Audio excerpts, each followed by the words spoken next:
This past Saturday marked the massacre at the Pittsburgh Synagogue where 11 people were killed. And I thought it was appropriate to speak about the life of the oldest victim. I have an article by Forward.com. I'm going to read it right now, and I'll give some commentary afterwards, as I usually do. Rose Mellinger was 97, but she sure didn't look or act her age. Chuck Diamond, a former rabbi at Tree of Life, said Mellinger, who was the oldest victim of the Pittsburgh Synagogue massacre, would never miss a service.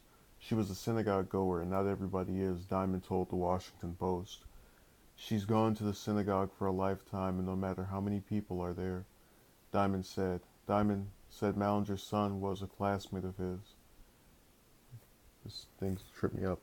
Rose Mellinger lived nearby in the heavily Jewish Square Hill neighborhood and was a regular sight on the street and at a local grocery store. I feel a part of me died in that building, he told the Post. Brian Schreiber, the president of the Jewish Community Center of Pittsburgh called Mellinger a fixture of the congregation. Schreiber told the Pittsburgh Post-Gazette that Mellinger was a vibrant woman who seemed much younger than her age. You've never met a more vivacious 97-year-old, Schreiber said. She was just so full of life, she had so much energy. Mellinger's daughter, Andrea Wedner, 61, was also worshiping at Tree of Life and was wounded in the rampage. She is expected to recover. So that all of people when these shootings typically happen, will say all of the deaths are tragic, and obviously I would concur with that. But what always disturbs me is I think when people, I subscribe to the belief that when someone dies, they get to see their whole life flash before them. And it's so disturbing that an individual who lived through the era of, as a Jewish person, the Holocaust, even if she wasn't in Germany, for all I know, civil rights movement, Cuban Missile Crisis, all of these events that, the Hiroshima bombing, things just killed loads and loads of people and were about promoting the equality of life in other instances. And out of all of those noteworthy historical events that were, revolutionary, she maintained a normal life that was, built on the idea of just going around and contributing to the community that you are a part of, just to get snuffed out by some random individual who didn't know her.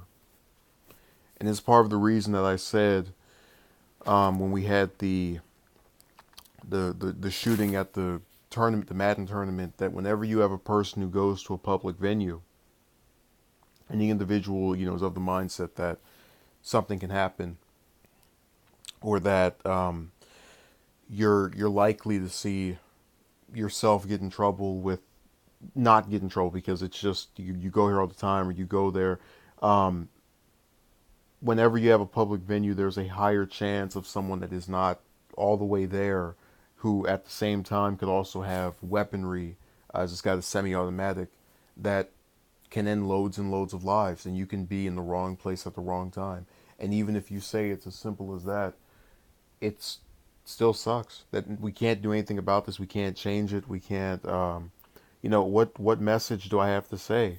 Live a productive life that benefits the people around you, and you'll get blown to you still run the risk of being blown to pieces.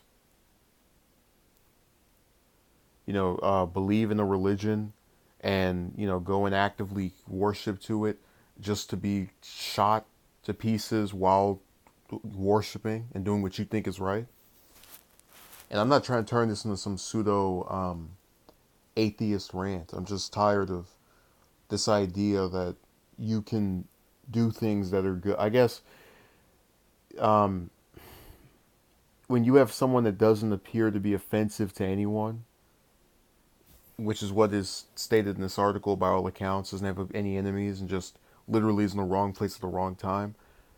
What message do I convey? That we should close ourselves and just live, vicariously, and not bother to go out and interact with the most among us out of fear that one person is going to, one day end our lives out of some irrational hatred for an entire demographic.